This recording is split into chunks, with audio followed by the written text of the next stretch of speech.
ਸਿੱਖ channel ਦੇਖ ਰਹੀ UK Europe ਅਤੇ ਦੇਸ਼ ਵਿਦੇਸ਼ ਦੀ ਸੰਗਤ ਨੂੰ ਵਾਹਿਗੁਰੂ ਜੀ ਕਾ ਖਾਲਸਾ ਵਾਹਿਗੁਰੂ ਜੀ ਕੀ ਫਤਿਹ। ਮੈਂ ਹਰਿੰਦਰ ਸਿੰਘ ਗਿੱਲ ਤੇ ਪ੍ਰੋਗਰਾਮ ਕਰੰਟ ਅਫੇਅਰਸ ਲੈ ਕੇ ਮੈਂ ਹਾਜ਼ਰ ਹਾਂ। ਸੋ ਇਸ ਪ੍ਰੋਗਰਾਮ ਦੇ ਵਿੱਚ ਅਸੀਂ ਖਬਰਾਂ ਦੇ ਉੱਤੇ ਚਰਚਾ ਕਰਦੇ ਹਾਂ ਤੇ ਮੇਰੇ ਨਾਲ ਨੇ ਸੀਨੀਅਰ ਪੱਤਰਕਾਰ ਸਰਦਾਰ ਜਸਪੀਰ ਸਿੰਘ ਜੀ ਪੱਟੀ। ਸੋ ਉਹਨਾਂ ਨਾਲ ਫਤਿਹ ਦੀ ਪਾਉਂਦੇ ਹਾਂ ਸਾਂਝ ਤੇ ਪ੍ਰੋਗਰਾਮ ਦਾ ਕਰਦੇ ਹਾਂ ਆਗਾਜ਼। ਪੱਟੀ ਸਾਹਿਬ, ਵਾਹਿਗੁਰੂ ਜੀ ਕਾ ਖਾਲਸਾ ਵਾਹਿਗੁਰੂ ਜੀ ਕੀ ਫਤਿਹ। ਵਾਹਿਗੁਰੂ ਜੀ ਕਾ ਖਾਲਸਾ ਵਾਹਿਗੁਰੂ ਜੀ ਕੀ ਫਤਿਹ ਜੀ। ਪੱਟੀ ਸਾਹਿਬ, ਬੜੀ ਦਰਦਨਾਕ ਘਟਨਾ ਵਾਪਰੀ ਆ ਸ਼੍ਰੀਲੰਕਾ ਦੇ ਵਿੱਚ ਕੱਲ੍ਹ ਸਵੇਰ ਤੋਂ ਲੈ ਕੇ ਲਗਾਤਾਰ ਜਿਹੜੇ ਆ ਉਹ 8 ਬੰਬ ਧਮਾਕੇ ਹੋਏ ਆ, ਜਿਸ ਦੇ ਵਿੱਚ ਲਗਭਗ 225 ਤੋਂ ਉੱਪਰ ਦਾ ਜਿਹੜਾ ਹੈਗਾ ਆ ਮਰਨ ਵਾਲਿਆਂ ਦੀ ਸੰਖਿਆ ਜਿਹੜੀ ਚਲੀ ਗਈ ਹੈ ਤੇ ਬਹੁਤ ਸਾਰੇ ਲੋਕ ਜਿਹੜੇ ਜ਼ਖਮੀ ਵੀ ਹੋਏ ਆ, ਜਿਸ ਦੇ ਵਿੱਚ 3 ਭਾਰਤੀ ਵੀ ਸੀਗੇ ਤੇ ਕੁੱਲ 13-14 ਜਿਹੜੇ ਵਿਦੇਸ਼ੀ ਸੀਗੇ। ਸੋ ਇਹ ਕੀ ਘਟਨਾ ਵਾਪਰੀ ਅਚਾਨਕ, ਕੀ ਇਹਨਾਂ ਦਾ ਚੱਲਦਾ ਸੀਗਾ? ਇਹ ਵੀ ਕਿਹਾ ਜਾ ਰਿਹਾ ਸੀ ਕਿ ਜਿਹੜੇ ਉੱਥੇ ਲਿਟੇ ਆ ਉਹਨਾਂ ਦੇ ਨਾਲ ਸਰਕਾਰ ਦਾ ਕੋਈ ਸਮਝੌਤਾ ਸੀਗਾ, ਪਰ ਲੰਮੇ ਸਮੇਂ ਤੋਂ ਬਾਅਦ ਦੇ ਵਿੱਚ ਅਜਿਹੀ ਘਟਨਾ ਜਿਹੜੀ ਵਾਪਰੀ, ਉੱਥੋਂ ਦੇ ਪੁਲਿਸ ਮੁਖੀ ਦੇ ਵੱਲੋਂ ਵੀ ਇਹ ਕਿਹਾ ਗਿਆ ਸੀ ਕਿ ਆਉਂਦੇ ਕੋਈ ਦਿਨਾਂ 'ਚ ਅਜਿਹੀ ਘਟਨਾ ਵਾਪਰ ਸਕਦੀ ਹੈ, ਪਰ ਫਿਰ ਵੀ ਕੋਈ ਸੰਜੀਦਗੀ ਜ਼ਿਆਦਾ ਦਿਖਾਈ ਨਹੀਂ ਗਈ ਤੇ ਲਗਾਤਾਰ 1 ਨਹੀਂ 2 ਨਹੀਂ 8 ਬੰਬ ਧਮਾਕੇ ਹੋਏ। ਪਹਿਲੀ ਗਲਤੀ ਜੀ, ਇਹ ਬੜੀ ਨਿੰਦਣਯੋਗ ਤੇ ਮੰਦਭਾਗੀ ਘਟਨਾ ਵਾ ਜੀ। ਔਰ ਜੇ ਕੋਈ ਇਨਸਾਨ ਕਿਸੇ ਨੂੰ ਜ਼ਿੰਦਗੀ ਦੇ ਨਹੀਂ ਸਕਦਾ ਤੇ ਉਹਨੂੰ ਖੋਣ ਦਾ ਕੋਈ ਹੱਕ ਨਹੀਂ ਜੀ। ਔਰ ਇਹਦੀ ਜਿੰਨੀ ਵੀ ਨਿਖੇਧੀ ਕੀਤੀ ਜਾਵੇ ਉਨੀ ਥੋੜ੍ਹੀ ਜਾਵੇ। ਦੁਨੀਆ ਭਰ ਦੇ ਜਿਹੜੇ ਲੋਕ ਨੇ, ਦੁਨੀਆ ਭਰ ਦੀਆਂ ਤਾਕਤਾਂ ਨੇ, ਰਾਸ਼ਟਰਪਤੀ ਵੱਖ ਵੱਖ ਦੇਸ਼ਾਂ ਦੇ ਪ੍ਰਧਾਨ ਮੰਤਰੀ ਨੇ ਨਿਖੇਧੀ ਕੀਤੀ ਹੈ ਜੀ। ਸਾਡੇ ਪ੍ਰਧਾਨ ਮੰਤਰੀ ਨਰਿੰਦਰ ਮੋਦੀ ਜੀ ਨੇ ਜੀ ਕਰੜੇ ਸ਼ਬਦ ਨਿਖੇਧੀ ਕੀਤੀ ਤੇ ਨਾਲ ਹੀ ਵੀ ਕਿਹਾ ਵੀ ਅਸੀਂ ਪੂਰੀ ਅਤਿਆਤ ਵਰਤਾਂਗੇ ਜੀ। ਔਰ ਇਹ ਘਟਨਾ ਜੋ ਵਾਪਰੀ ਹੈ ਜੀ, ਇਹ ਵੇਖੋ 10 ਸਾਲ ਬਾਅਦ ਲਿੱਟੇ ਦੇ ਖਾਤਮੇ ਤੋਂ ਬਾਅਦ 10 ਸਾਲ ਬਾਅਦ ਇਹ ਘਟਨਾ ਵਾਪਰੀ ਜੀ। 10 ਸਾਲ ਉੱਤੇ ਕੋਈ ਘਟਨਾ ਨਹੀਂ ਵਾਪਰੀ। ਸਵਾਲ ਇਹ ਪੈਦਾ ਹੁੰਦਾ ਵੀ ਜੇ ਉੱਥੇ ਪੁਲਿਸ ਨੂੰ 10 ਦਿਨ ਪਹਿਲਾਂ ਪਤਾ ਲੱਗ ਗਿਆ ਸੀ ਤੇ ਇਹੋ ਜਿਹੀ ਘਟਨਾ ਕੋਈ ਵਾਪਰ ਸਕਦੀ, ਫਿਰ ਪ੍ਰੋਪਰਲੀ ਸੁਰੱਖਿਆ ਦੇ ਇੰਤਜ਼ਾਮ ਕਿਉਂ ਨਹੀਂ ਕੀਤੇ? ਬਿਲਕੁਲ, ਇਹ ਉੱਥੇ ਪ੍ਰਸ਼ਾਸਨ ਦੀ ਨਲਾਇਕੀ ਹੈ ਜੀ। ਦੂਸਰੀ ਚੀਜ਼ ਇਹ ਵੀ ਜਿਹੜੀ ਇੱਕ ਜਥੇਬੰਦੀ ਨੈਸ਼ਨਲ ਟੋਇਜ਼ ਬਾਰੇ ਕਿਹਾ ਜਾਂਦਾ ਆਰਗੇਨਾਈਜੇਸ਼ਨ ਬਾਰੇ ਵੀ ਉਹਦੀ ਕਾਰਵਾਈ ਹੋ ਸਕਦੀ ਹੈ ਤੇ ਜ਼ਿੰਮੇਵਾਰੀ ਕਿਸੇ ਦੀ ਨਹੀਂ ਹੈ। ਲੇਕਿਨ ਮੈਂ ਸੋਚਦਾ ਵੀ ਇਹ ਵੀ ਆ ਕੇ ਆਖਰ ਜਿਹੜੀਆਂ ਨੇ ISIS ਜਥੇਬੰਦੀ ਹੈਗੀ ਹੈ, ਉਹਦੇ ਨਾਲ ਕਿਸੇ ਨਾ ਕਿਸੇ ਤਰੀਕੇ ਨਾਲ ਜੁੜੇਗੀ ਜਾਂ ਜੋੜਿਆ ਜਾਵੇਗਾ ਇਹਨੂੰ, ਕਿ ਉਹ ਇਸਾਈਆਂ ਦੇ ਵਿਚਾਰੇ ਸ਼ਾਨ ਦੇ ਲੋਕ ਨੇ, ਉਹਨਾਂ ਦਾ ਕਿਸੇ ਨਾਲ ਕੋਈ ਲੜਾਈ ਨਹੀਂ, ਕੋਈ ਝਗੜਾ ਨਹੀਂ, ਕੋਈ ਦੰਗਾ ਨਹੀਂ ਬਸਾਤ ਦੀ। ਉਸ ਦਿਨ ਈਸਟਰ ਡੇ ਵਾਲੇ ਦਿਨ ਜਦੋਂ ਉਹਨਾਂ ਦੀ ਇੱਕ ਪ੍ਰਾਰਥਨਾ ਕਰ ਰਹੇ ਸੀ ਜੀ, ਪ੍ਰਾਰਥਨਾ ਕਰਦੇ ਲੋਕਾਂ ਦੇ ਉੱਤੇ, ਤੇ ਵੈਸੇ ਵੀ ਜੇ ਤੁਸੀਂ ਇਹੋ ਜਿਹੀ ਬੰਬ ਬਲਾਸਟ ਕਰੋ ਤੇ ਮੈਂ ਸੋਚਦਾ ਕੁਦਰਤ ਕਦੀ ਮਾਫ ਨਹੀਂ ਕਰੇਗੀ, ਪਰਮਾਤਮਾ ਕਦੀ ਮਾਫ ਨਹੀਂ ਕਰੇਗੀ। ਬਿਲਕੁਲ ਬਿਲਕੁਲ। ਤੇ ਮੈਂ ਇਹ ਕਹਿੰਦਾ ਵੀ ਸਾਰੀਆਂ ਤਾਕਤਾਂ ਜਿਹੜੀਆਂ ਇਨਵੈਸਟੀਗੇਸ਼ਨ ਕਰਨੀ ਚਾਹੀਦੀ ਹੈ, ਇਹਦੀ ਪੂਰੀ ਤਾਂ ਘੋਖ ਕਰਨੀ ਚਾਹੀਦੀ ਹੈ ਕਿ ਨਿਊਜ਼ੀਲੈਂਡ ਤੋਂ ਬਾਅਦ ਇਹ ਵੱਡੀ ਘਟਨਾ ਵਾਪਰੀ, ਉਹ ਤੋਂ ਕਿਤੇ ਵੱਡੀ ਘਟਨਾ ਵਾਪਰੀ ਹੈ ਜੀ ਜੀ। ਤੇ ਜੇ ਇਹਨੂੰ ਹੁਣ ਲਿਆ, ਮਤਲਬ ਇਹਨੂੰ ਇੱਥੇ ਪੂਰੀ ਪ੍ਰੋਪਰ ਕਾਰਵਾਈ ਹੁਣ ਨਾ ਕੀਤੀ ਗਈ ਤੇ ਫਿਰ ਇਸ ਤੋਂ ਵੱਡੀ ਘਟਨਾ ਵਾਪਰ ਸਕਦੀ ਹੈ। ਇਹ ਬਾਕੀ ਕੰਟਰੀ ਦੀ ਜੇ ਲੋੜ ਪਵੇ ਸਹਾਇਤਾ ਲੈਣੀ ਚਾਹੀਦੀ ਹੈ। ਇੰਨੀ ਗੱਲ ਨਹੀਂ ਕਿ ਵੱਖ-ਵੱਖ ਇਨਵੈਸਟੀਗੇਸ਼ਨ ਏਜੰਸੀਆਂ ਹੁੰਦੀਆਂ ਨੇ ਜੀ। ਔਰ ਤੁਹਾਨੂੰ ਪਤਾ ਜੋ ਲਿਟੇ ਨੂੰ ਖਤਮ ਕੀਤਾ, ਇੰਡੀਅਨ ਆਰਮੀ ਗਈ ਸੀ, ਸ਼ਾਂਤੀ ਸੈਨਾ ਬਣ ਕੇ ਗਈ ਸੀ, ਉੱਥੇ ਕਾਫੀ ਉਹਨਾਂ ਕੰਮ ਵੀ ਕੀਤਾ ਸੀ। ਰਾਜੀਵ ਗਾਂਧੀ ਦਾ ਅੱਛੇ ਸੰਬੰਧ ਸੀ, ਰਾਜੀਵ ਗਾਂਧੀ ਨੇ ਸੈਨਾ ਭੇਜੀ ਸੀ ਆਪਣੀ ਜੀ। ਤੇ ਹੁਣ ਵੀ ਮੈਂ ਸੋਚਦਾ ਵੀ ਜੇ ਉਹ ਚਾਹੁਣ ਤੇ ਸਾਡੀ ਇੰਡੀਅਨ ਏਜੰਸੀ ਹੈਗੀਆਂ ਉਹਨਾਂ ਦੀ ਮਦਦ ਕਰ ਸਕਦੀਆਂ ਨੇ ਔਰ ਇਹਦੀ ਪੂਰੀ ਛਾਣਬੀਣ ਪੜਤਾਲ ਕਰਕੇ ਤੇ ਦੋਸ਼ੀ ਜ਼ਰੂਰ ਫੜੇ ਜਾਣੇ ਚਾਹੀਦੇ ਜੀ ਜੀ। ਬਿਲਕੁਲ। ਇਸ ਦੇ ਨਾਲ ਪੱਟੀ ਸਾਹਿਬ, ਹੁਣ ਮੈਂ ਆਵਾਂ ਅੱਜ ਚੋਣਾਂ ਦੀ ਗੱਲ ਜਿਹੜੀ ਆ ਉਹ ਅਸੀਂ ਕਰਦੇ ਹਾਂ, ਨਾਲ ਅੱਜ ਦੀ ਗੱਲ ਕੀਤੀ ਜਾਵੇ ਤਾਂ ਅੱਜ ਨਾਮਜ਼ਦਗੀਆਂ ਜਿਹੜੀਆਂ ਆ ਉਹ ਭਰੀਆਂ ਜਾਣੀਆਂ ਜਿਹੜੀਆਂ ਸ਼ੁਰੂ ਹੋ ਗਈਆਂ ਨੇ। ਪੰਜਾਬ ਦੀ ਗੱਲ ਕੀਤੀ ਜਾਵੇ ਤਾਂ 13 ਸੀਟਾਂ ਪੰਜਾਬ ਦੀਆਂ ਤੇ 1 ਚੰਡੀਗੜ੍ਹ ਦੀ, 14 ਸੀਟਾਂ ਦੀ ਨਾਮਜ਼ਦਗੀਆਂ ਜਿਹੜੀਆਂ ਆ ਉਹ ਅੱਜ ਭਰੀਆਂ ਜਾਣੀਆਂ ਹੈ। ਸੋ ਮੈਂ ਚਾਹੂੰਗਾ ਕਿ ਵਿਸਥਾਰਤ ਤੌਰ ਦੇ ਉੱਤੇ ਤੁਸੀਂ ਦਰਸ਼ਕਾਂ ਨੂੰ ਜਾਣਕਾਰੀ ਦਿਓ ਕਿ ਅੱਜ ਤੋਂ ਨਾਮਜ਼ਦਗੀਆਂ ਸ਼ੁਰੂ ਹੋਈਆਂ, ਕੀ ਪ੍ਰੋਸੀਜਰ ਹੈ ਪੂਰਾ, ਤੇ ਕਦੋਂ ਜਿਹੜੇ ਕਾਗਜ਼ ਆ ਵਾਪਸ ਲੈ ਜਾਣੇ ਆ, ਤੇ ਕਿੰਨੀ ਤਰੀਕ ਨੂੰ ਵੋਟਾਂ ਜਿਹੜੀਆਂ ਆ ਉਹ ਪੈਣੀਆਂ ਆ, ਤੇ ਕੁੱਲ ਕੀ ਸਾਰਾ ਜਿਹੜਾ ਸਿਲਸਿਲਾ ਆ। ਜਿਹੜੀ ਆਪਾਂ ਪੰਜਾਬ ਦੀ ਗੱਲ ਕਰੀਏ, 7ਵੇਂ ਗੇੜ 'ਚ ਵੋਟਾਂ ਪੈਣੀਆਂ ਨੇ ਜੀ। ਤੇ ਅੱਜ ਤੋਂ ਮਤਲਬ 22 ਅਪ੍ਰੈਲ ਤੋਂ ਲੈ ਕੇ 29 ਅਪ੍ਰੈਲ ਤੱਕ ਜਿਹੜੇ ਨਾਮਜ਼ਦਗੀ ਪੇਪਰ ਫਾਈਲ ਕੀਤੇ ਜਾ ਸਕਦੇ ਨੇ ਜੀ। ਔਰ ਕੈਪਟਨ ਅਮਰਿੰਦਰ ਸਿੰਘ ਮੇਰੇ ਖਿਆਲ ਦੀ ਕੱਲ੍ਹ ਸ਼ਾਇਦ ਅੰਮ੍ਰਿਤਸਰ ਆ ਰਹੇ ਨੇ ਜੀ। ਜਿਹੜੇ ਅੰਮ੍ਰਿਤਸਰ ਦੇ, ਸਾਡੇ ਅੰਮ੍ਰਿਤਸਰ ਦੇ ਤੇ ਖਡੂਰ ਸਾਹਿਬ ਦੇ ਜੀ, ਜਲੰਧਰ ਦੇ, ਇਹਨਾਂ ਦੇ ਉਮੀਦਵਾਰਾਂ ਦੇ ਜਿਹੜੇ ਉਹਨਾਂ ਕਾਗਜ਼ ਦਾਖਲ ਕਰਾਉਣੇ ਜੀ ਜੀ। ਔਰ ਚੰਗੀ ਗੱਲ ਕੈਪਟਨ ਸਾਹਿਬ ਆ ਰਹੇ ਤੇ, ਕਿਉਂਕਿ ਜੇ ਕੋਈ ਖਿਲਰੇ ਪੁਲਰੇ ਤੜੇ ਹੋਣਗੇ ਤੇ ਇਕੱਠੇ ਹੋ ਜਾਣਗੇ ਉਹਨਾਂ ਦੇ ਉੱਤੇ। ਬਿਲਕੁਲ। ਤੇ 29 ਤੱਕ ਨਾਮਜ਼ਦਗੀ ਹੋਣਗੀਆਂ, 30 ਨੂੰ ਸਕਰੂਟਨੀ ਹੋਏਗੀ ਤੇ 2 ਮਈ ਤੱਕ ਵਾਪਸੀ ਹੋਏਗੀ ਤੇ ਉਸ ਤੋਂ ਬਾਅਦ ਜਿਹੜੀ ਉਹ ਇਲੈਕਸ਼ਨ ਵੱਡੀ ਪੱਧਰ ਸ਼ੁਰੂ ਹੋਏਗੀ। 19 ਮਈ ਨੂੰ ਵੋਟਾਂ ਪੈਣਗੀਆਂ ਜੀ ਤੇ 23 ਮਈ ਨੂੰ ਇਹਨਾਂ ਦਾ ਰਿਜ਼ਲਟ ਆਏਗਾ। ਹੂੰ 23 ਤਰੀਕ ਨੂੰ ਵੇਖੋ ਜੀ ਕਿਹਦੇ ਸਿਰ ਤੇ ਤਾਜ ਸਜਦਾ ਵਾ, ਕੌਣ ਬਣਦਾ ਪ੍ਰਧਾਨ ਮੰਤਰੀ ਤੇ ਬਾਕੀ ਕੌਣ ਸਰਕਾਰ ਕਿਹਦੀ ਸਰਕਾਰ ਬਣਦੀ ਆ, ਜੀ ਇਹ 23 ਤਰੀਕ ਨੂੰ ਪਤਾ ਲੱਗੇਗਾ। ਤੇ ਮੈਂ ਸੋਚਦਾ ਵੀ ਇੱਥੇ ਵੀ ਸਾਡੀਆਂ ਜਿਹੜੇ ਵੋਟਰ ਆ ਜੀ ਉਹਨਾਂ ਨੂੰ ਬੜੇ ਸੰਜਮ ਨਾਲ, ਬੜੇ ਪਿਆਰ ਨਾਲ, ਬੜੇ ਮੁਹੱਬਤ ਨਾਲ ਇਲੈਕਸ਼ਨ ਲੜਨੀ ਚਾਹੀਦੀ ਹੈ, ਜੀ ਨਾ ਕਿ ਇੱਕ ਦੂਜੇ ਦੇ ਤੋਮਤਬਾਜ਼ੀ ਕਰਕੇ ਜਿਹੜੇ ਲੀਡਰ ਜਾਂ ਆਗੂ ਜਿਹੜੇ ਜਾਂ ਕੋਈ ਜੀ। ਉਮੀਦਵਾਰ ਨੇ ਜੀ ਉਹ ਇਲੈਕਸ਼ਨ ਲੜਨ, ਜੀ ਕੋਈ ਤਣਾਅ ਨਾ ਪੈਦਾ ਕਰਨ ਕਿਸੇ ਕਿਸਮ ਦਾ। ਜੀ ਮੁੱਦਿਆਂ ਦੀ ਗੱਲ ਜ਼ਰੂਰ ਕੀਤੀ ਜਾਵੇ, ਹੂੰ ਲੇਕਿਨ ਫਜ਼ੂਲ ਦੀ ਗੱਲ ਬੰਦ ਕੀਤੀ ਜਾਵੇ। ਹੂੰ ਭੱਟੀ ਸਾਹਿਬ, ਇੱਕ ਸਰਵੇਖਣ ਹੋਇਆ ਹੈ, ਇੱਕ ਪ੍ਰਾਈਵੇਟ ਏਜੰਸੀ ਦੇ ਵੱਲੋਂ ਸਰਵੇਖਣ ਕੀਤਾ ਗਿਆ ਹੈ, ਜਿਸ ਦੇ ਵਿੱਚ ਇਹ ਚੀਜ਼ ਸਾਹਮਣੇ ਆਈ ਹੈ ਕਿ ਪੰਜਾਬ, ਆਂਧਰਾ ਪ੍ਰਦੇਸ਼, ਤਾਮਿਲਨਾਡੂ ਦੇ ਜਿਹੜੇ ਵੋਟਰ ਨੇ ਉਹ ਚਾਹੁੰਦੇ ਆ ਕਿ ਰਾਹੁਲ ਗਾਂਧੀ ਪ੍ਰਧਾਨ ਮੰਤਰੀ ਬਣਨ। ਸੋ ਇਹ ਸਰਵੇਖਣ ਜਿਹੜਾ ਹੈ ਉਹ ਕਿਵੇਂ ਹੁੰਦਾ ਆ ਤੇ ਕਿੰਨੀ ਕੇਸ ਦੇ ਵਿੱਚ ਅਸੀਂ ਸੱਚਾਈ ਮੰਨ ਸਕਦੇ ਹਾਂ ਕਿ ਵਾਕਿਆ ਹੀ ਇਹ ਗੱਲ ਬਿਲਕੁਲ ਦਰੁਸਤ ਆ? ਵੇਖੋ ਜੀ, ਸਰਵੇਖਣ ਉਸੇ ਤਰ੍ਹਾਂ ਜਿਹੜੀ ਐਗਜ਼ਿਟ ਪੋਲ ਹੁੰਦੀ ਹੈ। ਜੀ ਐਗਜ਼ਿਟ ਪੋਲ ਇਹ ਹੁੰਦੀ ਆ ਵੀ ਜਦੋਂ ਕੋਈ ਬੰਦਾ ਵੋਟ ਪਾ ਕੇ ਆਉਂਦਾ ਉਹਨੂੰ ਕਹਿੰਦੇ ਲੈ ਵੀ ਤੂੰ ਇੱਥੇ ਵੜ ਜਾ, ਤੇ ਵਿੱਚ ਪਾਸੇ 'ਚ ਹੋ ਜਾ, ਜਿਹੜਾ ਬਟਨ ਉੱਥੇ ਦੱਬੇ ਇੱਥੇ ਦੱਬ ਦੇ। ਹੂੰ ਲੇਕਿਨ ਐਗਜ਼ਿਟ ਪੋਲ ਦੇ ਬਿਲਕੁਲ ਅਗੇਂਸਟ ਰਿਜ਼ਲਟ ਆਉਂਦੇ ਨੇ। ਅੱਛਾ ਵੀ ਐਗਜ਼ਿਟ ਪੋਲ ਜਿਹੜੀ ਹੈ ਨਾ ਹੂੰ। ਉਹ ਕੁਛ ਕਹਿੰਦੀ ਆ ਤੇ ਰਿਜ਼ਲਟ ਕੁਛ ਹੁੰਦੇ ਆ। ਜੀ ਉਸੇ ਤਰ੍ਹਾਂ ਇਹ ਸਰਵੇ ਆ, ਜੀ ਦੇਸ਼ ਦੇ 11,192 ਵਿਅਕਤੀਆਂ ਤੇ ਸਰਵੇ ਕੀਤਾ ਗਿਆ ਵਾ। ਜੀ 4 ਸਟੇਟ ਨੇ, ਹੂੰ ਕੇਰਲਾ, ਪੰਜਾਬ, ਤਾਮਿਲਨਾਡੂ ਤੇ ਆਂਧਰਾ ਪ੍ਰਦੇਸ਼, ਜੀ ਜੀ ਜਿੱਥੇ ਰਾਹੁਲ ਗਾਂਧੀ ਨੂੰ ਜਿਹੜਾ ਸੀ ਬੂਸਟ ਮਿਲਿਆ, ਲੋਕਾਂ ਨੇ ਕਿਹਾ ਕਿ ਅਗਲਾ ਪ੍ਰਧਾਨ ਮੰਤਰੀ ਰਾਹੁਲ ਗਾਂਧੀ ਬਣਨਾ ਚਾਹੀਦਾ। ਹੂੰ ਬਾਕੀ ਸਟੇਟਾਂ ਦਾ ਉਹਨਾਂ ਕਹਿਣਾ ਵੀ ਮੋਦੀ ਅੱਗੇ ਆ। ਹੂੰ ਪੰਜਾਬ ਦੇ ਵਿੱਚ ਵੀ 37% ਲੋਕ ਜਿਹੜੇ ਨੌਜਵਾਨ ਨੇ ਉਹ ਰਾਹੁਲ ਦੇ ਹੱਕ 'ਚ ਨੇ ਵੀ ਉਹ ਪ੍ਰਧਾਨ ਮੰਤਰੀ ਬਣਨਾ ਚਾਹੀਦਾ। ਹੂੰ ਮੋਦੀ ਦੇ ਹੱਕ ਵਿੱਚ 35% ਨੇ, 2% ਘੱਟ। ਜੀ ਔਰ ਕੇਰਲਾ ਚਲ ਜਾਓ ਤੁਸੀਂ, ਉੱਥੇ ਵੀ ਤਾਮਿਲਨਾਡੂ ਲੈ ਲਓ ਤੁਸੀਂ, ਆਂਧਰਾ ਪ੍ਰਦੇਸ਼ ਲੈ ਲਓ, ਉੱਥੇ 60% ਲੋਕ ਕਹਿੰਦੇ ਵੀ ਰਾਹੁਲ ਪ੍ਰਧਾਨ ਮੰਤਰੀ ਬਣਨਾ ਚਾਹੀਦਾ।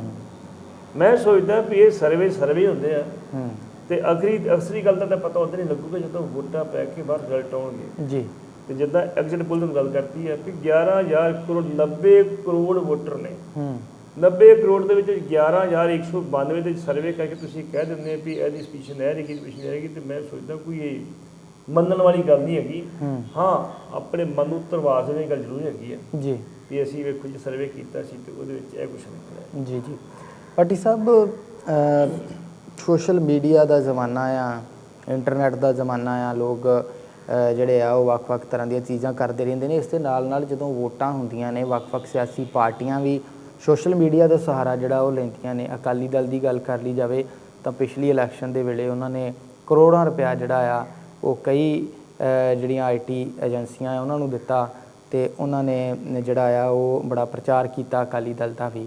ਪਰ ਇਸ ਵਾਰ ਅਕਾਲੀ ਦਲ ਜਿਹੜਾ ਆ ਉਹ ਆਪਣੇ ਜਿਹੜਾ ਉਹਨਾਂ ਦੇ ਵਰਕਰ ਨੇ ਉਹਨਾਂ ਦੇ ਕੋਲੋਂ ਹੀ ਪ੍ਰਚਾਰ ਕਰਾਉਣ ਦੇ ਰੌਂ ਦੇ ਵਿੱਚ ਹੈ। ਇਸ ਦਾ ਕੀ ਕਾਰਨ ਆ? ਤੇ ਇਸ ਦੇ ਨਾਲ ਆਮ ਆਦਮੀ ਪਾਰਟੀ ਵੀ ਜਿਹੜੀ ਆ ਉਸ ਦੀ ਗੱਲ ਵੀ ਮੈਂ ਨਾਲ ਜੋੜ ਦੇਵਾਂ ਕਿ ਆਮ ਆਦਮੀ ਪਾਰਟੀ ਦੇ ਕੋਲ ਵੀ ਫੰਡਾਂ ਦੀ ਘਾਟ ਕਾਰਨ ਇਸ ਵਾਰ ਕਹਿੰਦੇ ਵਲੰਟੀਅਰ ਜਿਹੜੇ ਆ ਉਹੀ ਪ੍ਰਚਾਰ ਕਰਨਗੇ। ਪਰ ਜੇਕਰ ਆਮ ਆਦਮੀ ਪਾਰਟੀ ਦਾ ਅਸੀਂ ਇਤਿਹਾਸ ਵੀ ਦੇਖੀਏ ਤਾਂ ਉਸ ਦੇ ਵਿੱਚ ਵੀ ਇਹੀ ਚੀਜ਼ ਲਿਖੀ ਹੋਈ ਆ ਕਿ ਉਹਨਾਂ ਦੇ ਜਿਹੜੇ ਵਲੰਟੀਅਰ ਨੇ, ਵਰਕਰ ਨੇ, ਉਹੀ ਪਾਰਟੀ ਵਾਸਤੇ ਸਭ ਕੁਝ ਨੇ। ਪਿਛਲੀ ਵਾਰੀ 2017 ਦੀਆਂ ਚੋਣਾਂ ਦੇ ਵਿੱਚ ਆਮ ਆਦਮੀ ਪਾਰਟੀ ਨੇ, ਅਕਾਲੀਆਂ ਨੇ, BJP ਨੇ ਹਾਈਟੈਕ ਏਜੰਸੀ ਜਿਹੜੀਆਂ ਸੀ ਜਾਂ ਉਹ ਹਾਈਟੈਕ ਕੀਤੀਆਂ ਸੀ, ਇੰਗੇਜ ਕੀਤੀਆਂ ਸੀ ਜੀ, ਕਰੋੜਾਂ ਰੁਪਏ ਖਰਚ ਕੀਤੇ ਸੀ ਜੀ। ਲੇਕਿਨ ਇੰਨੇ ਪੈਸੇ ਖਰਚ ਕਰਨ ਦੇ ਬਾਵਜੂਦ ਵੀ ਪੰਜਾਬ ਦੇ ਵਿੱਚ ਅਕਾਲੀਆਂ ਦਾ ਰਿਜ਼ਲਟ ਜਿਹੜਾ ਸੀ ਉਹ ਬੜਾ ਮਾੜਾ ਰਿਹਾ ਜੀ। ਇਸ ਵਾਰੀ ਸੁਖਬੀਰ ਸਿੰਘ ਬਾਦਲ ਇਹ ਸੋਚਦੇ ਆ ਵੀ ਜਿਵੇਂ ਇੱਕ ਕਾਰਪੋਰੇਟ ਏਜੰਸੀ ਹੁੰਦੀ ਆ ਉਸ ਤਰੀਕੇ ਨਾਲ ਅਕਾਲੀ ਦਲ ਨੂੰ ਨਹੀਂ ਚਲਾਇਆ ਜਾ ਸਕਦਾ। ਅਕਾਲੀ ਦਲ ਚੱਲਦਾ ਵਾ ਵਰਕਰਾਂ ਦੇ ਨਾਲ। ਪਹਿਲਾਂ ਉਹ ਇਹਨੂੰ ਮੈਂ ਜਿੱਦਾਂ ਕਰਦੇ ਵੀ ਜਿਵੇਂ ਕਾਰਪੋਰੇਟ ਕੰਪਨੀ ਹੁੰਦੀ ਆ, ਮੈਂ ਆਹ ਕਹਿਤਾ ਜੀ, ਮੈਂ ਆਹ ਕਹਿਤਾ ਜੀ। ਜਦੋਂ ਇਲੈਕਸ਼ਨ ਤੋਂ ਬਾਅਦ ਇਹ ਪਹਿਲੀ ਮੀਟਿੰਗ ਕੀਤੀ ਕੋਰ ਕਮੇਟੀ ਦੀ ਤੇ ਜਾ ਕੇ ਲੈ ਗਿਆ ਸੁਖਬੀਰ ਸਿੰਘ ਬਾਦਲ ਨੇ। ਪਹਿਲੀ ਕਦੋਂ ਉਹਦੀ ਤੇ ਆਦਤ ਆ ਵੀ ਲੇਟ ਜਾਣ ਦੀ, ਬਾਕੀ ਲੋਕ ਡਿੱਗਦੇ ਰਹਿੰਦੇ ਆ। ਵੱਡੇ ਬਾਦਲ ਸਾਹਿਬ ਇੱਦਾਂ ਨਹੀਂ ਕਰਦੇ, ਉਹ ਟਾਈਮ ਦਿੱਤਾ ਟਾਈਮ ਸਿਰ ਪਹੁੰਚਦੇ ਨੇ। ਲੇਕਿਨ ਸੁਖਬੀਰ ਹੋਰੀ ਜਿਹੜੇ ਲੇਟ ਪਹੁੰਚਦੇ ਨੇ। ਜਾ ਕੇ ਗਿਆ ਕੋਈ ਸੱਤ ਨਹੀਂ ਕਹਿੰਦਾ ਜੀ ਮੈਂ ਆਹ ਫੈਸਲਾ ਕੀਤਾ, ਇਹ ਫੈਸਲਾ ਮੈਂ ਸੁਣਾਉਣ ਆਇਆ। ਗੱਲ ਕਰਦੇ ਤੇ ਉਦੋਂ ਰਣਜੀਤ ਸਿੰਘ ਬ੍ਰਹਮਪੁਰਾ ਨੇ ਕਿਹਾ ਸੀ ਇਹਨੂੰ, ਸੁਖਬੀਰ ਜੀ ਪ੍ਰਧਾਨ ਜੀ ਇੱਥੇ ਤੁਹਾਡੇ ਫੈਸਲੇ 'ਚ ਕੋਈ ਵੈਲਿਊ ਨਹੀਂ ਹੈਗੀ, ਪਹਿਲਾਂ ਆਪਾਂ ਚਿੰਤਨ ਕਰੀਏ ਵੀ ਸਾਡੀ ਹਾਰ ਦੇ ਕਾਰਨ ਕੀ ਬਣੇ ਸੀ। ਤੇ ਜੇ ਆਪਾਂ ਇਤਿਹਾਸ ਦੇ ਵਰਕੇ ਫਰੋਲੀਏ ਤੇ ਜਦੋਂ ਵੀ ਇਹੋ ਜੀ ਕਾਰਗੁਜ਼ਾਰੀ ਅਕਾਲੀ ਦਲ ਦੀ ਰਹੀ ਆ ਤੇ ਉਸ ਟਾਈਮ ਤੇ ਜਿਹੜਾ ਪ੍ਰਧਾਨ ਉਹਨੂੰ ਅਸਤੀਫਾ ਦੇਣਾ ਪੈਂਦਾ ਰਿਹਾ ਜੀ। ਤੇ ਸੁਖਬੀਰ ਸਿੰਘ ਬਾਦਲ ਉੱਥੋਂ ਰੋ ਕੇ ਉੱਠਿਆ ਸੀ ਮੁੜ ਕੇ। ਐਤਕੀ ਸੁਖਬੀਰ ਸਿੰਘ ਬਾਦਲ ਨੇ ਖੁਦ ਮਹਿਸੂਸ ਕਰ ਲਿਆ ਵੀ ਜਿਹੜੀਆਂ ਅਸੀਂ ਏਜੰਸੀਆਂ ਹਾਇਰ ਕਰਦੇ ਆਈਟੀ ਵਾਲੀਆਂ ਜੀ, ਉਹਨਾਂ ਦਾ ਬਹੁਤਾ ਬੈਨੀਫਿਟ ਨਹੀਂ। ਦੂਸਰਾ ਪਿੱਛੇ ਜੇ ਤੁਸੀਂ ਸੁਣਿਆ ਹੋਣਾ ਵੀ ਅਕਾਲੀ ਦਲ ਜਿਹੜਾ ਵਾ ਉਹ ਇਸ ਵੇਲੇ ਖਾਲੀ ਦਲ ਬਣ ਚੁੱਕਾ ਵਾ, ਉਹਦੇ ਕੋਲ ਫੰਡ ਨਹੀਂ ਹੈਗੇ ਤਾਂ ਉਹ ਸੁਖਬੀਰ ਸਿੰਘ ਬਾਦਲ ਕੋਲ ਜਾਂ ਕਿਸੇ ਹੋਰ ਏਜੰਸੀ ਕੋਲ ਜਾਂ ਬੈਂਕ ਕੋਲੋਂ ਕਰਜ਼ਾ ਲਵੇਗਾ। ਤੇ ਇਸ ਵਾਰੀ ਉਹਨਾਂ ਨੇ ਸੋਚਿਆ ਵੀ ਨਹੀਂ, ਐਤਕੀ ਆਈਟੀ ਏਜੰਸੀ ਹਾਇਰ ਕਰਨ ਦੀ ਲੋੜ ਨਹੀਂ, ਜੇ ਕਰਨੇ ਤੇ ਆਪਣੇ ਲੈਵਲ ਜਿਹੜੇ ਵਰਕਰ ਆ ਉਹ WhatsApp ਦੇ ਉੱਤੇ ਕਾਰਵਾਈ ਕਰਨ, Facebook ਤੇ ਕਰਨ, ਉਹ ਆਪਣੇ ਲੈਵਲ ਤੇ ਜਿਹੜਾ ਅਸੀਂ ਸੋਸ਼ਲ ਮੀਡੀਆ ਦੀ ਜਿਹੜੀ ਕਾਰਵਾਈ ਚਲਾਉਣ ਤੇ ਬਾਕੀ ਵਰਕਰਾਂ ਨੂੰ ਤਿਆਰ ਕੀਤਾ ਜਾਵੇ ਤੇ ਵਰਕਰ ਆਪਣੇ ਲੈਵਲ ਤੇ ਪ੍ਰਚਾਰ ਕਰਕੇ ਤੇ ਅੰਮੀ ਵੋਟਾਂ ਪਾਉਣ ਜਿਸ ਤਰ੍ਹਾਂ ਪਹਿਲਾਂ ਅਕਾਲੀ ਦਲ ਪਾਉਂਦਾ ਰਿਹਾ ਜੀ। ਦੂਸਰੀ ਚੀਜ਼ ਆਮ ਆਦਮੀ ਪਾਰਟੀ ਦੀ ਗੱਲ, ਆਮ ਆਦਮੀ ਪਾਰਟੀ ਦੀ ਗੱਲ ਠੀਕ ਹੈ, ਉਹ ਤੇ ਪਹਿਲੇ ਪੰਜਾਬ 'ਚ ਹਾਸ਼ੀ ਦੀ ਜਾ ਚੁੱਕੀ ਹੈ ਤੇ ਇਸ ਕਰਕੇ ਫੰਡ ਲੁੱਕ ਦਿੰਦੇ ਨੇ। 2017 ਦੀਆਂ ਚੋਣਾਂ ਤੋਂ ਬਾਅਦ ਕਰੋੜਾਂ ਰੁਪਏ ਫੰਡ ਬਾਹਰੋਂ ਆਏ, ਕਰੋੜਾਂ ਰੁਪਏ। ਬਿਲਕੁਲ। ਕਿਹਨੇ ਫੰਡ ਨਹੀਂ ਦਿੱਤਾ ਉਹਨਾਂ ਨੂੰ, ਲੇਕਿਨ ਇਹਨਾਂ ਨੇ ਉਹਨਾਂ ਫੰਡਾਂ ਦੀ ਕੋਈ ਕਦਰ ਨਹੀਂ ਕੀਤੀ, ਉਹਨੂੰ ਡਿਕਟੇਟਰ ਹੋ ਕੇ ਛਕਿਆ। ਇੱਥੇ ਟਿਕਟਾਂ ਵੇਚੀਆਂ, ਸਾਰੇ ਲੋਕ ਰੌਲਾ ਪਾਉਂਦੇ ਆ ਤੇ ਇਸ ਕਰਕੇ ਹੁਣ ਕੋਈ ਫੰਡ ਹੈ ਨਹੀਂ। ਉਹ ਵੀ ਕਹਿੰਦੇ ਅਸੀਂ ਵਰਕਰਾਂ ਦੇ ਬਿਹਾਫ ਤੇ ਚੋਣ ਲੜਾਂਗੇ ਤੇ ਵਰਕਰ ਆਪਣੇ ਲੈਵਲ ਤੇ ਸੋਸ਼ਲ ਮੀਡੀਆ ਤੇ ਕੰਮ ਕਰਨਗੇ, ਵਿਰੋਧੀਆਂ ਦੇ ਜਵਾਬ ਦੇਣਗੇ ਜੀ। ਤੇ ਮੈਂ ਸੋਚਦਾ ਵੀ ਚੰਗੀ ਗੱਲ ਆ, ਡੈਮੋਕ੍ਰੈਟਿਕ ਵੇ ਵੀ ਇਹੋ ਹੀ ਆ। ਔਰ ਜੇ ਕਿਸੇ ਪਾਰਟੀ ਨੂੰ ਕਾਮਯਾਬ ਕਰਨਾ ਹੋਵੇ ਤਾਂ ਉਹਦਾ ਤਰੀਕਾ ਵੀ ਵਰਕਰਾਂ ਦਾ ਸਹਾਰਾ ਲੈ ਜਾਣਾ ਚਾਹੀਦਾ ਵਾ, ਕੱਲਾ ਸੋਸ਼ਲ ਮੀਡੀਆ ਕੁਛ ਨਹੀਂ ਕਰ ਸਕਦਾ ਜੀ। ਬਿਲਕੁਲ।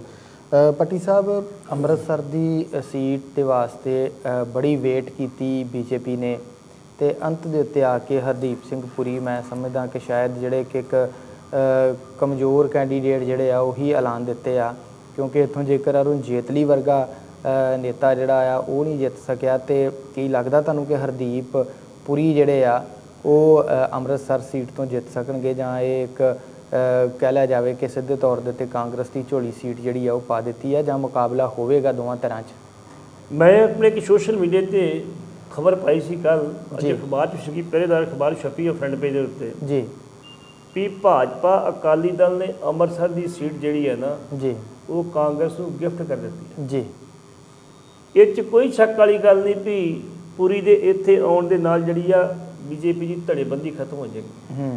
ਦੋ ਧੜੇ ਸੀ, ਇੱਕ ਜੋਸ਼ੀ ਦਾ ਧੜਾ, ਇੱਕ ਆਪਣੇ ਇਹਦਾ ਸ਼ੀਨੇ ਦਾ ਧੜਾ, ਇੱਕ ਤੀਜਾ ਧੜਾ ਪ੍ਰਧਾਨ ਦਾ ਧੜਾ ਸੀ ਸਵੈਤਮਲ ਜੀ।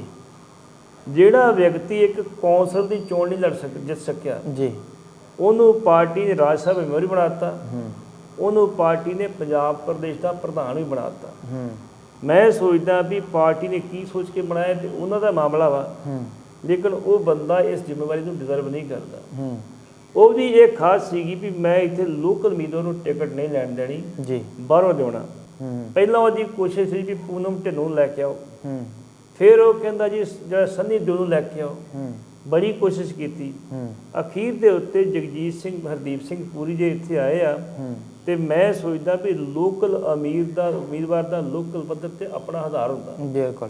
ਬੀਜੇਪੀ ਦੇ ਵਰਕਰਾਂ ਨੇ ਹਾਈ ਕਮਾਂਡ ਨੂੰ ਚਿੱਠੀਆਂ ਲਿਖੀਆਂ, IT ਰਾਹੀਂ, WhatsApp ਰਾਹੀਂ ਉਹਨਾਂ ਨੂੰ ਇਨਫੋਰਮ ਕੀਤਾ ਵੀ ਜੇ ਤੁਸੀਂ ਬੰਦਾ ਖੜਾ ਕਰਨਾ ਤੇ ਲੋਕਲ ਕਿਸੇ ਲੀਡਰ ਨੂੰ ਚੋਣ ਟਿਕਟ ਦਿਓ, ਚੰਗਾ ਰਹੂਗਾ। ਲੇਕਿਨ ਇਹ ਫੈਸਲਾ ਕਿਉਂ ਹੋਇਆ ਇਹ ਨਹੀਂ ਪਤਾ, ਸ਼ਾਇਦ ਤੁਹਾਨੂੰ ਪਤਾ ਹੋਏਗਾ 2018 ਦੇ ਵਿੱਚ 2 ਵਾਰੀ ਪੁਰੀ ਸਾਹਿਬ ਇੱਥੇ ਅੰਮ੍ਰਿਤਸਰ ਆਏ। ਅੰਮ੍ਰਿਤਸਰ ਆ ਕੇ ਇੱਕ ਵਾਰੀ ਉਹਨਾਂ ਨੇ ਮੂਧਲ ਪਿੰਡ ਦੇ ਵਿੱਚ ਗਏ ਤੇ ਰਾਤ ਵੀ 1 ਅਪ੍ਰੈਲ ਦੇ ਮਹੀਨੇ ਦੇ ਵਿੱਚ ਰਾਤ ਵੀ ਇੱਕ ਵਰਕਰ ਦੇ ਕੋਠੇ ਦੇ ਉੱਤੇ ਸਾਥ ਸੌਂ ਕੇ ਬਜਾ ਰਹੀ ਸੀ। ਇੱਕ ਸੰਕੇਤ ਸੀਗਾ ਉਦੋਂ ਵੀ ਮੈਂ ਇਲੈਕਸ਼ਨ ਲੜਨੀ ਇੱਥੋਂ ਜੀ। ਲੇਕਿਨ ਅੱਜ ਦੀ ਜਿਹੜੀ ਸਿਚੁਏਸ਼ਨ ਬਣੀ ਹੈ ਇੱਥੇ ਜੀ, ਉਹ ਮੈਂ ਸੋਚਦਾ ਵੀ ਪੁਰੀ ਸਾਹਿਬ ਵਾਸਤੇ ਉਹ ਕਾਫੀ ਕਠਿਨ ਪ੍ਰੀਖਿਆ ਵਾ, ਕਿਉਂਕਿ ਅਰੁਣ ਜੇਤਲੀ ਵਰਗੇ ਜਿਹੜੇ ਮਹਾਰਥੀ ਸੀ ਉਹ ਨਹੀਂ ਕੁਝ ਕਰ ਸਕੇ ਜੀ। ਤੇ ਪੁਰੀ ਸਾਹਿਬ ਨੂੰ ਨਾ ਤੂੰ ਕਿੱਥੇ ਜਾਣਦਾ ਵਾ, ਨਾ ਉਹਨਾਂ ਦਾ ਆਧਾਰ ਆ, ਨਾ ਉੱਥੇ ਦੇ ਰਹਿਣ ਵਾਲੇ ਨੇ। ਉਹ ਦਿੱਲੀ ਜੰਮੇ ਨੇ, ਦਿੱਲੀ 'ਚ ਪੜ੍ਹੇ ਨੇ, 1974 ਦੇ ਵਿੱਚ IFS ਅਫਸਰ ਬਣੇ ਨੇ, ਅੰਬੈਸਡਰ ਰਹੇ ਨੇ। ਉਹਨਾਂ ਦੀਆਂ ਆਦਤਾਂ ਜਿਹੜੀਆਂ ਉਹ ਅਫਸਰਾਂ ਵਾਲੀਆਂ ਜੀ। ਉਹ ਕਹਿੰਦੇ ਮੈਂ ਜੋ ਕਹਿਤਾ ਬਸ, ਸੁਣਨਾ ਨਹੀਂ ਕੁਝ। ਇੱਥੇ ਸੁਣਨਾ ਪੈਂਦਾ ਵਾ ਜੀ, ਇੱਥੇ ਬੋਲਣਾ ਘੱਟ ਤੇ ਸੁਣਨਾ ਜ਼ਿਆਦਾ ਪੈਂਦਾ ਜੀ। ਇਸ ਕਰਕੇ ਮੈਂ ਕਹੂੰਗਾ ਵੀ ਬੀਜੇਪੀ ਦੀ ਜਿਹੜੀ ਆ ਉਹ ਕਾਂਗਰਸ ਨੂੰ ਜਿਹੜੀ ਅੰਮ੍ਰਿਤਸਰ ਦੀ ਸੀਟ ਆ, ਅੰਮ੍ਰਿਤਸਰ ਦੀ ਸੀਟ ਆਪਣੇ ਆਪ ਹੀ ਗਿਫਟ ਕਰਕੇ ਦੇ ਦਿੱਤੀ। ਲੈ ਜਾਓ ਤੁਸੀਂ ਜੀ। ਪੱਟੀ ਸਾਹਿਬ, ਜਦੋਂ ਵੀ ਇਲੈਕਸ਼ਨ ਆਉਂਦੀ ਆ ਵੱਖ-ਵੱਖ ਲੀਡਰ ਡੇਰਿਆਂ ਦੇ ਵਿੱਚ ਜਾਂਦੇ ਆ, ਪਰ ਜੇਕਰ ਡੇਰਾ ਸਿਰਸਾ ਦੀ ਗੱਲ ਕੀਤੀ ਜਾਵੇ ਤਾਂ ਖੁਦ ਉੱਥੋਂ ਦੇ ਜਿਹੜੇ ਪ੍ਰੇਮੀ ਨੇ ਉਹ ਆਪਣੇ ਇਕੱਤਰਤਾ ਕਰਕੇ ਜਿਹੜਾ ਆ ਉਹ ਸ਼ਾਇਦ ਆਕਰਸ਼ਣ ਵਧਾ ਰਹੇ ਆ ਕਿ ਲੀਡਰ ਉਹਨਾਂ ਕੋਲ ਵੀ ਪਹੁੰਚ ਕਰਨ ਤੇ ਫਿਰ ਉਹ ਆਪਣੀਆਂ ਮੰਗਾਂ ਵੀ ਸ਼ਾਇਦ ਕੁਝ ਰੱਖਣਗੇ ਉਹਨਾਂ ਦੇ ਅੱਗੇ ਤੇ ਕਿਹੜੀ ਪਾਰਟੀ ਨੂੰ ਸਪੋਰਟ ਕਰਨੀ ਇਹ ਡਿਸਾਈਡ ਕਰੇਗਾ ਸਿਆਸੀ ਵਿੰਗ ਜਿਹੜਾ ਉਹਨਾਂ ਦਾ। ਜਦੋਂ 2017 ਦੇ ਵਿੱਚ ਸੌਦਾ ਸਾਧ ਨੂੰ ਬਾਬਾ ਗੁਰਮੀਤ ਰਾਮ ਰਹੀਮ ਨੂੰ ਸਜ਼ਾ ਹੋਈ ਆ ਤੇ ਪੰਚਕੂਲਾ ਦੇ ਸਾੜ ਫੂਕ ਹੋਈ ਆ ਜੀ, ਜਦੋਂ ਉਹ ਲੋਕ ਉੱਥੋਂ ਵਾਪਸ ਪੰਜਾਬ ਵਾਲੇ ਪਾਸੇ ਆਏ ਆ ਤੇ ਪੰਜਾਬ ਗਵਰਨਮੈਂਟ ਨੇ ਉਹਨਾਂ ਨੂੰ ਪੂਰੀ ਸਿਕਿਉਰਿਟੀ ਪ੍ਰੋਵਾਈਡ ਕੀਤੀ ਸੀ ਜੀ, ਵੀ ਇਹਨਾਂ ਦਾ ਵਾਲ ਵਿੰਗਾ ਨਾ ਹੋਵੇ। ਪੁਲਿਸ ਨੂੰ ਕਿਹਾ ਸੀ ਇਹਨਾਂ ਨੂੰ ਘਰੋਂ ਘਰੀ ਛੱਡ ਕੇ ਵੀ ਆਉਣਾ ਵਾ, ਇਹਨਾਂ ਦੀ ਹਿਫਾਜ਼ਤ ਵੀ ਕਰਨੀ ਆ। ਅੱਜ ਦੀ ਡੇਟ ਦੇ ਵਿੱਚ ਵੀ ਜਿਹੜੇ ਪਾਰਟੀਆਂ ਵਾਲੇ ਨੇ, ਭਾਵੇਂ ਅਕਾਲੀ ਲੈ ਲਓ, ਭਾਵੇਂ ਕਾਂਗਰਸੀ ਲੈ ਲਓ ਤੇ ਭਾਵੇਂ ਬੀਜੇਪੀ ਲੈ ਲਓ, ਭਾਵੇਂ ਆਪ ਵਾਲੇ ਲੈ ਲਓ, ਜਿਹੜੇ ਮਰਜ਼ੀ ਸਾਰੇ ਉਹਨਾਂ ਦੇ ਕੰਟੈਕਟ ਦੇ ਵਿੱਚ ਨੇ ਜੀ। ਲੇਕਿਨ ਉਹਨਾਂ ਨੇ ਇੰਨੀ ਗੱਲ ਕਹੀ ਆ ਵੀ 2 ਅਸੀਂ ਸ਼ਕਤੀ ਪ੍ਰਦਰਸ਼ਨ ਕਰ ਦਿੱਤੇ ਆ, ਇੱਕ 7 ਤਰੀਕ ਨੂੰ ਕੀਤਾ ਵਾ, ਇੱਕ ਬੀਤੇ ਕੱਲ ਕੀਤਾ ਵਾ ਜੀ। ਅਗਲਾ ਸ਼ਕਤੀ ਪ੍ਰਦਰਸ਼ਨ ਅਸੀਂ ਕਰਾਂਗੇ ਆਪਣੇ ਸਥਾਪਨਾ ਦਿਵਸ ਤੇ 29 ਅਪ੍ਰੈਲ ਨੂੰ ਸਰਸਾ ਦੇ ਵਿੱਚ ਜੀ, ਡੇਰੇ ਦੇ ਵਿੱਚ ਜੀ। ਉੱਥੇ ਅਸੀਂ ਫੈਸਲਾ ਲਵਾਂਗੇ ਵੀ ਕਿਹਦੀ ਸਪੋਰਟ ਕਰਨੀ ਹੈ ਕਿਹਦੀ ਨਹੀਂ ਕਰਨੀ। ਲਗਭਗ ਇਹ ਕਨਫਰਮ ਹੈ ਵੀ ਹਰਿਆਣੇ ਦੇ ਵਿੱਚ ਬੀਜੇਪੀ ਦੀ ਹੋਊਗੀ ਜੀ, ਪੰਜਾਬ 'ਚੋਂ ਕਿਹਦੀ ਕਰਦੇ ਇਹਦੀ ਪਤਾ, ਲੇਕਿਨ ਪੰਜਾਬ ਦੀਆਂ 4 ਸੀਟਾਂ ਦੇ ਉੱਤੇ ਉਹ ਪ੍ਰਭਾਵ ਪਾਉਂਦੇ ਨੇ ਜੀ, ਉੱਥੇ ਉਹਨਾਂ ਦਾ ਵੋਟ ਬੈਂਕ ਹੈਗਾ ਵਾ ਜੀ। ਤੇ ਮੈਂ ਸੋਚਦਾ ਵਾਂ ਵੀ ਜੇ ਉਹ ਵੋਟ ਬੈਂਕ ਹੈਗਾ ਤੇ ਲੀਡਰ ਜਿਹੜੇ ਕਹਿ ਦੇਣਗੇ ਵੀ ਅਕਾਲ ਤਖਤ ਤੇ ਫਿਰ ਭੰਡ ਪਾਰਟੀਆਂ ਮਾਰ ਲਾਂਗੇ 2 ਦਿਨ, ਕੋਈ ਗੱਲ ਨਹੀਂ ਆਪਾਂ ਤੇ ਵੋਟਾਂ ਮਿਲਣ ਚੰਗੀ ਗੱਲ ਆ, ਜ਼ਰੂਰ ਸੋਚਣਗੇ ਜੀ। ਲੇਕਿਨ ਜਿਹਨੇ ਵੀ ਸਿੱਧੇ ਤੌਰ ਤੇ ਉਹਨਾਂ ਦਾ ਰਾਬਤਾ ਕਾਇਮ ਕੀਤਾ ਉਹਦਾ ਬਾਕੀ ਲੋਕਾਂ ਨੇ ਬੇੜਾ ਗਰਕ ਕਰਨਾ ਹੀ ਕਰਨਾ ਵਾ। ਇਸ ਕਰਕੇ ਸਿੱਧੇ ਤੌਰ ਤੇ ਮੇਰਾ ਖਿਆਲ ਨਹੀਂ ਕਿ ਅਕਾਲੀ ਉਹਨਾਂ ਕੋਲ ਜਾਣ, ਸਿੱਧੇ ਤੌਰ ਤੇ ਪਹੁੰਚ ਜ਼ਰੂਰ ਕਰਨਗੇ। ਵੇਖੋ ਜੀ, ਅਸੀਂ ਬਰਗਾੜੀ ਕਾਂਡ ਦੇ ਵਿੱਚ ਤੁਹਾਡੇ ਬੰਦਿਆਂ ਨੂੰ ਕੁਛ ਨਹੀਂ ਕਿਹਾ, ਕਾਂਗਰਸ ਨੇ ਫੜ ਕੇ ਅੰਦਰ ਦੇ ਦਿੱਤੇ, ਅਸੀਂ ਤਾਂ ਕੁਛ ਕਿਹਾ ਹੀ ਨਹੀਂ, ਅਸੀਂ ਤੇ ਆਪਣੇ ਮਾਰਤੇ, ਤੁਹਾਨੂੰ ਕੁਛ ਕਿਹਾ ਹੀ ਨਹੀਂ ਸੀ। ਇਹੋ ਜਿਹੀਆਂ ਗੱਲਾਂ ਕਰਕੇ ਵੋਟਾਂ ਲੈਣ ਦੀ ਕੋਸ਼ਿਸ਼ ਕਰਨਗੇ। ਸਭ ਤੋਂ ਵੱਡੀ ਨਲਾਇਕੀ ਮੈਂ ਕਰਨਾ ਵੀ ਸ਼੍ਰੋਮਣੀ ਕਮੇਟੀ ਦੇ ਜਿਹੜੇ ਸਾਡੇ ਨਾਲ ਜੁੜੇ ਨੇ ਬਾਬੇ, ਦਮਦਮੀ ਟਕਸਾਲ ਲੈ ਲਓ, ਨਾਨਕ ਸਾਹਿਬ ਲੈ ਲਓ, ਪੁੱਚੋ ਮੰਡੀ ਵਾਲੇ ਜਿਹੜੇ ਵੀ ਹੈਗੇ ਆ ਜੀ, ਇਹਨਾਂ ਕੋਲ ਇੱਕ ਵਧੀਆ ਮੌਕਾ ਸੀ ਕਿ ਜਿਹੜੇ ਸਰਸੇ ਸਾਹਿਬ ਦੇ ਚੇਲੇ ਨੇ ਆਪਣੇ ਪੰਜਾਬ ਦੇ ਵਿੱਚ ਜੀ, ਉਹਨਾਂ ਨੂੰ ਆਪਣੇ ਨਾਲ ਜੋੜਨ ਦਾ ਵਧੀਆ ਮੌਕਾ ਮਿਲਿਆ ਸੀ ਬਿਲਕੁਲ। ਲੇਕਿਨ ਸ਼੍ਰੋਮਣੀ ਕਮੇਟੀ ਨੇ ਕੋਈ 1% ਵੀ ਕੋਸ਼ਿਸ਼ ਨਹੀਂ ਕੀਤੀ। 1% ਆਪਣੇ ਆਪ ਜਿਹੜੇ ਆ ਗਏ ਜਿਹੜੇ ਆਪਣੇ ਆਪ ਆ ਗਏ 1% ਵੀ ਕੋਸ਼ਿਸ਼ ਨਹੀਂ ਕੀਤੀ ਜੀ। ਦੂਸਰੀ ਚੀਜ਼ ਆਪਾਂ ਗੱਲ ਕਰ ਲਈਏ ਉਹਨਾਂ ਦੀ, ਜਿਹੜੇ ਸਰਸਾ ਜਿਹੜਾ ਸਰਸੇ ਵਾਲਾ ਡੇਰਾ ਬਾਬੇ ਦਾ ਹੈਗਾ, ਉੱਥੇ ਅੱਜ ਵੀ ਉਹਦੀਆਂ ਜਿਹੜੀਆਂ ਫੈਕਟਰੀਆਂ ਚੱਲਦੀਆਂ ਨੇ, ਸਕੂਲ ਚੱਲਦੇ ਨੇ, ਹਸਪੀਟਲ ਚੱਲਦੇ ਨੇ, ਹਸਪਤਾਲਾਂ ਦੇ ਵਿੱਚ ਜਿਹੜੇ ਉਹਦੇ ਪੈਰੋਕਾਰ ਉਹਨਾਂ ਦੇ ਫ੍ਰੀ ਇਲਾਜ ਹੁੰਦਾ ਵਾ, ਜਿਹੜੇ ਸਕੂਲ ਆ ਉਹਨਾਂ ਦੇ ਫ੍ਰੀ ਐਜੂਕੇਸ਼ਨ ਦਿੱਤੀ ਜਾਂਦੀ ਆ, ਕਾਲਜ ਨੇ ਉਹਨਾਂ ਦੇ, ਇੰਡਸਟਰੀ 'ਚ ਬੱਚੇ ਕੰਮ ਕਰਦੇ ਨੇ, ਤੇ ਉਹ ਕਿਉਂ ਛੱਡਣਗੇ ਜਿਹਨੂੰ ਰੁਜ਼ਗਾਰ ਮਿਲਿਆ ਉੱਥੇ? ਇਹ ਉਹਨਾਂ ਦੀ ਇੱਕ ਮਜਬੂਰੀ ਆ। ਤੇ ਦੂਸਰੀ ਚੀਜ਼ ਸ਼੍ਰੋਮਣੀ ਕਮੇਟੀ ਤੇ ਜਿਹੜੀ ਆ ਉਹ ਬਿਲਕੁਲ ਨਲਾਇਕ ਸਾਬਤ ਇਸ ਗੱਲ 'ਚ ਹੋਈ ਆ। ਤੇ ਮੈਂ ਸੋਚਦਾ ਵੀ ਜੇ ਇੱਦਾਂ ਰਿਹਾ, ਜਿਹੜੇ 4 ਬੰਦੇ ਹੋਗੇ ਵੀ ਨਹੀਂ ਕਿਤੇ ਚੱਲ ਜਾਣਾ ਉਸ ਪਾਸੇ। ਜੀ ਜੀ ਜੀ।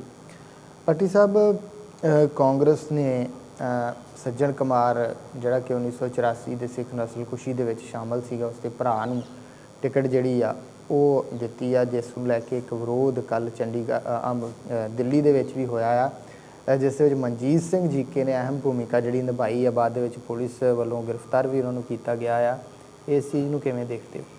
ਮਨਜੀਤ ਸਿੰਘ ਜੀਕੇ ਦਿੱਲੀ 'ਚ ਜੋ ਕਰ ਰਿਹਾ ਉਹ ਆਪਣੀ ਸੂਝ ਮੁਤਾਬਕ ਠੀਕ ਕਰ ਰਿਹਾ ਹੈ, ਲੇਕਿਨ ਮੈਂ ਮਨਜੀਤ ਸਿੰਘ ਜੀਕੇ ਨੂੰ ਕੋਈ ਗੱਲ ਕਹੂੰਗਾ ਕਿ ਜੇ ਤੂੰ ਵਾਕਿਆ ਹੀ ਕੌਮ ਪ੍ਰਸਤ ਆ, ਜੇ ਤੂੰ ਆਪੇ ਵਾਕਿਆ ਹੀ ਗੁਰੂ ਨੂੰ ਸਮਰਪਿਤ ਆ, ਜੇ ਵਾਕਿਆ ਹੀ ਆਪਣੇ ਫਾਦਰ ਦੇ ਪੂਰਨਿਆਂ ਤੇ ਚੱਲਣ ਵਾਲਾ ਜੀਕਿਆਂ ਤੋਂ, ਤੇ ਪੰਜਾਬ ਦੇ ਵਿੱਚ ਆ ਕੇ ਬੀਬੀ ਹਰਸਿਮਰਤ ਕੌਰ ਬਠਿੰਡੇ ਤੋਂ ਚੋਣ ਲੜ ਰਹੀ ਆ, ਉਹਦਾ ਵਿਰੋਧ ਕੀਤਾ ਜਾਵੇ ਕਿ ਉਹ ਪਰਿਵਾਰ ਵੀ ਜਿਹੜਾ ਵਾ ਉਹ ਬਰਾਬਰ ਦਾ ਦੋਸ਼ੀ ਗੁਰੂ ਗ੍ਰੰਥ ਸਾਹਿਬ ਦੀ ਬੇਅਦਬੀ ਦਾ ਜੀ।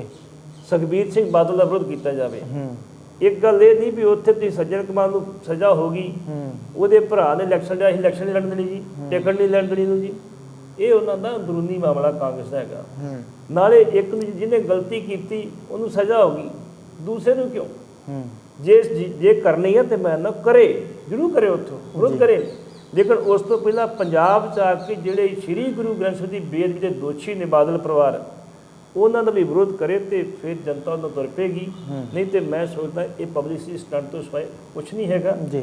ਐਵੇਂ ਆਪਣੀ ਜਿਹੜੀ ਆ ਪਿਛਲੀ ਜਿਹੜੀ ਆ ਉਹ ਇਲਜ਼ਾਮ ਲੱਗੇ ਉਹ ਧੋਣ ਦੀ ਕੋਸ਼ਿਸ਼ ਕਰ ਰਿਹਾ ਵਾ, ਤੇ ਇਹ ਮੈਂ ਸੋਚਦਾ ਵੀ ਇਹਨੂੰ ਇਹ ਕੰਮ ਨਹੀਂ ਕਰਨਾ ਚਾਹੀਦਾ। ਇਹਦੇ ਹੋਰ ਕੀ ਰਸਤੇ ਆ, ਤੁਸੀਂ ਕਾਨੂੰਨੀ ਕਾਰਵਾਈ ਕਰ ਸਕਦੇ ਹੋ, ਤੁਸੀਂ ਜਾ ਕੇ ਰਾਹੁਲ ਗਾਂਧੀ ਨੂੰ ਮੰਗ ਪੱਤਰ ਦੇ ਸਕਦੇ ਹੋ, ਤੁਸੀਂ ਜਾ ਕੇ ਅਹਿਮਦ ਪਟੇਲ ਨੂੰ ਮਿਲ ਸਕਦੇ ਹੋ, ਆਪਣੀ ਗੱਲ ਕਰ ਸਕਦੇ ਵੀ ਇਹ ਟਿਕਟ ਨਾ ਦਿੱਤੀ ਜਾਵੇ, ਜੇ ਦਿਓਗੇ ਅਸੀਂ ਰੌਲਾ ਪਾਵਾਂਗੇ, ਫਿਰ ਤੇ ਗੱਲ ਬਣ ਜਾਂਦੀ ਆ। ਸਿੱਧੇ ਤੌਰ ਤੇ ਜਾ ਕੇ ਤੁਸੀਂ ਜਾ ਕੇ ਉੱਥੇ ਬੈਰੀਕੇਡ ਟੱਪ ਕੇ ਅੱਗੇ ਚਲੇ ਗਏ ਹੋ, ਉੱਥੇ ਲਗੋਲਾ ਕੀਤਾ ਵਾ, ਜੇ ਉੱਥੇ ਕੋਈ ਬੰਦਾ ਮਰ ਜਾਂਦਾ ਫਿਰ ਕੀ ਕੌਣ ਜ਼ਿੰਮੇਵਾਰ ਸੀ? ਇਸ ਕੇ ਜੀਕੇ ਨੇ ਜ਼ਰੂਰ ਕਰੇ, ਮੈਂ ਹੀ ਰੋਕਦੇ ਨਹੀਂ ਉਹਨੂੰ, ਜੇਕਰ ਪੰਜਾਬ ਦੇ ਵਿੱਚ ਵੀ ਆਪਣਾ ਆ ਕੇ ਇੱਥੇ ਜ਼ਰੂਰ ਇਹ ਕਰਕੇ ਵਿਖਾਵੇ ਕਿ ਮੈਂ ਵਾਕਿਆ ਗੁਰੂ ਨੂੰ ਸਮਰਪਿਤ ਹਾਂ, ਤੇ ਜਾਂ ਆਮ ਲੋਕਾਂ ਨੂੰ ਜਵਾਬ ਦੇਵੇ, ਕੌਮ ਜਵਾਬ ਮੰਗਦੀ ਵੀ ਤੂੰ ਕਿੱਥੇ ਖੜਾ।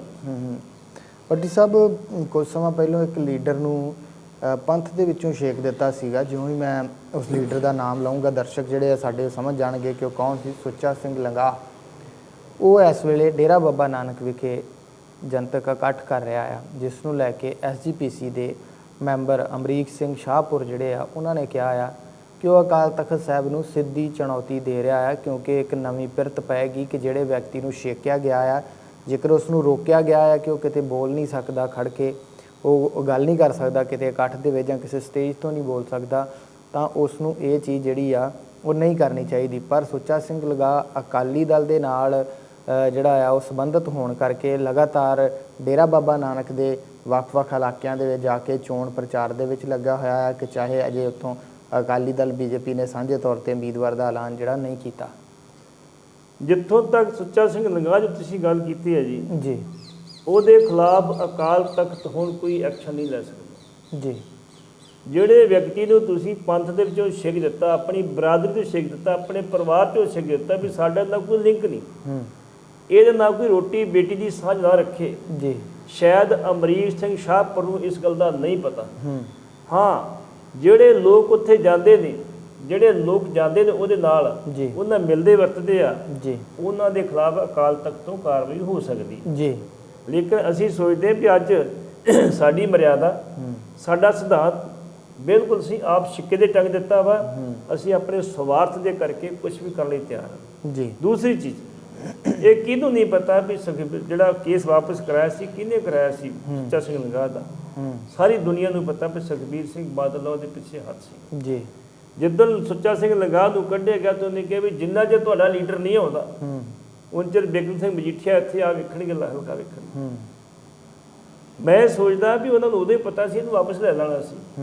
ਅੱਜ ਵੀ ਉਹਦੀ ਜਿਹੜੀ ਇੱਕ ਪੱਤਰ ਜਿਹੜਾ ਵਾ ਸ਼੍ਰੀ ਅਕਾਲ ਤਖਤ ਸਾਹਿਬ ਦੇ ਉੱਤੇ ਪੈਂਡਿੰਗ ਪਿਆ ਵਾ, ਉਹਨੇ ਇੰਨੀ ਗੱਲ ਕਹੀ ਆ ਵੀ ਵੇਖੋ ਜੀ, ਮੈਨੂੰ ਅਦਾਲਤ ਨੇ ਨਿਰਦੋਸ਼ ਕਰਾਰ ਦੇ ਦਿੱਤਾ ਵਾ, ਹੁਣ ਤੁਸੀਂ ਵੀ ਦਿਓ। ਅਦਾਲਤ ਦਾ ਤੇ ਅਕਾਲ ਤਖਤ ਦਾ ਕੋਈ ਮੇਲ ਨਹੀਂ ਜੀ। ਅਕਾਲ ਤਖਤ ਆਪਣੇ ਪੱਧਰ ਤੇ ਕਾਰਵਾਈ ਕਰਦਾ ਤੇ ਅਦਾਲਤ ਆਪਣੇ ਪੱਧਰ ਤੇ ਕਰਦੀ ਹੈ। ਅਦਾਲਤਾਂ ਦੇ ਵਿੱਚ ਝੂਠੇ ਫੈਸਲੇ ਵੀ ਹੁੰਦੇ ਆ ਤੇ ਅਕਾਲ ਤਖਤ ਤੋਂ ਜਿਹੜੀ ਉਹ ਮੈਰਿਟ ਤੇ ਫੈਸਲੇ ਹੋਣੇ ਜੀ।